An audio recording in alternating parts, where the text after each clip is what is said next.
Hello everyone. So I'll be sharing on what I've learned during the Psychopharmacology Webinar, and I'll be reading my answers to you because my answers are written down as it is based on the questions given in ELIP. So allow me to begin.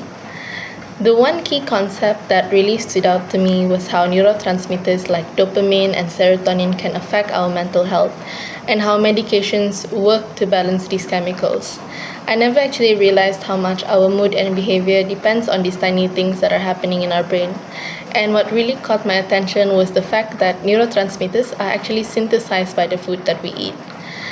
Another thing is that this session helped me to understand that medication isn't just a quick fix, but it is something that targets specific chemical functions in the brain. For example, when the speaker talks about people with psychosis or schizophrenia, that they might have too much dopamine, and that is why they are prescribed dopamine antagonists to reduce the activity of dopamine in the brain and to help manage their symptoms like hallucinations.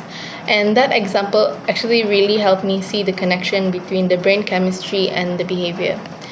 There was also a part where the speaker was showing the different dopamine receptors that affect different functions like attention, movement, mood, and learning. And it made me realize that medications need to be very, very, very specific because each receptor does something different, and it's not just like a one-size-fits-it-all. On the ethical side, the webinar touched on really important things like when it is appropriate to start or stop medication, and how to prevent dependency, and how clients should be given a safe space and voice in their treatment. I remember the speaker telling that he would encourage his patients by telling that this medication is for the purpose of this medication is for their survival. And he says that being really nice to them actually really helps as well. So my take on this is that it is really important to help our clients and encourage them to take medication, but it is also important to stay ethical. And one of the ways we can do that is by explaining that, again, it is for their survival, it is for good purposes, and also just by creating a safe environment for them. This also really changed my view on how medication should be used in psychological practice, because I used to think that medication was mostly for extreme cases, but now I see that it's about helping the brain function better.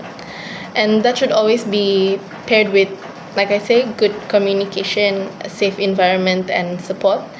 And the most important part is consent. And personally, this session definitely made me think differently about medication in mental health care, because I now see it as an important tool, not something that should be used without understanding the patient or the client's symptoms. So overall, the webinar gave me a better understanding of both the science and the human side of psychopharmacology, and that's something that I will carry with me moving forward. Thank you for listening.